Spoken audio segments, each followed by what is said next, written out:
start to the game, but contributions from, Kelly, Wiggins, just down the line, looking at the box score, everybody seemed to do their part. How important is it to have that kind of consistency when Steph, doesn't come out the gates like he typically does? Yeah, it was a very slow start for us. That first quarter was kind of painful to get through. And I thought one of the keys tonight was Kelly Oubre.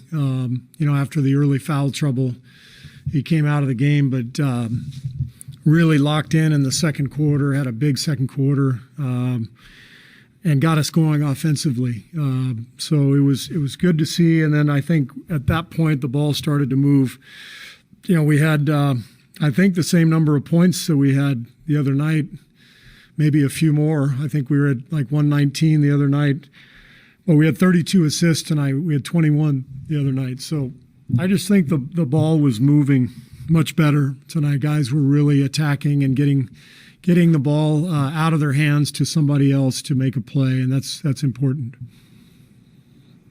Steve, obviously the trade rumors surrounding Kelly circulated yesterday. It took a lot of headlines. Did you talk to Kelly about that at all? And how big of a factor do you think that played in his game tonight, if any? Yeah, I talked to him about it. It was, it's unfortunate. A team called us and asked about, didn't even make an offer, just asked about Kelly. Next thing we know, it's online. I mean, this is sort of, the modern NBA, modern life, headlines. And that's, I tell the players all the time, and I told Kelly today, like, this is where you really earn your money. The basketball part is the easy part, but, packing up your family and leaving, getting injured, getting booed, or reading your name in trade rumors. Those things are not easy. So I was really proud of Kelly. He handled it really well. We texted this afternoon, and then I just told him just now how proud I was, because it's not easy to play through that stuff. And he came in and had one of his best games and was really the key to our finally gaining some traction in the game in that second quarter. He's had, I think, 4 assists in each of the last couple of games. Do you sense that he's kind of getting the system a bit more? Yeah, I think he's just realizing that just to get off the ball. That's what we say all the time. Get off the ball, meaning put it. If you're going to put it on the floor, if you got a lane, take it, but otherwise move it on. The ball moves faster than people can, and if you get a couple driving kicks in a row, it's really hard for the defense to recover. And that's kind of the basis of everything we do. And so I think Kelly's starting to feel more comfortable just with his teammates and with the setting and the style. Joe Hockey for Bob Sports. I know it's just 2 games, Coach, but can you just talk about James Wiseman tonight? How do you think coming off the bench? How do you like if you like this? James was fantastic tonight. Obviously, some highlight reel dunks and transition and catching lobs and that kind of stuff. But what we were all most pleased about was his verticality at the rim. I think he must have had 4 plays where he just did exactly what he's being taught every day, which is to get position, jump straight up, arm straight up, and don't come down, don't reach.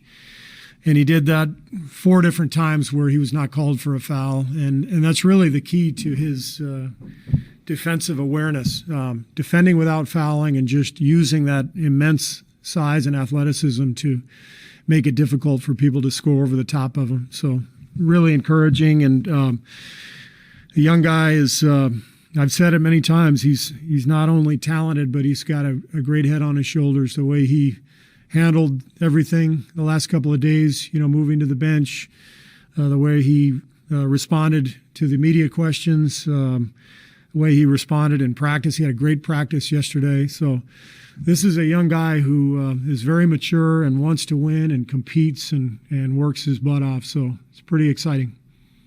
Steve, to follow up on that, you praised his poise all along. How rare is that? How uncommon is that for a 19-year-old kid in this kind of situation? Well, picture yourself at 19, Nick, and I've tried to picture myself at 19, putting up with everything that he's had to put up with. It's remarkable, this is a man's league, and you come in with almost zero experience. I mean, 3 college games and a pandemic and 9 months of individual workouts and no training camp. It's really stunning how quickly he is picking up things. But again, it's a sign of not only his athletic gifts, but more importantly, his brain, his intelligence, his poise, his wisdom beyond his years. It's remarkable to see. You close both halves with him. Is that just kind of right now, kind of night to night? Like if he almost earns that second stint each half, he'll get it. Yeah, every game's going to be different, Anthony, and if he's playing like he was playing tonight, he's going to be out there. Every game's going to be different, like I said, and we'll just play it by ear. But the plan is to continue to develop him every day, whether he's in the starting lineup or not. He's watching film with Theo every day. He's working really hard at practice, and we'll play it by ear, game by game.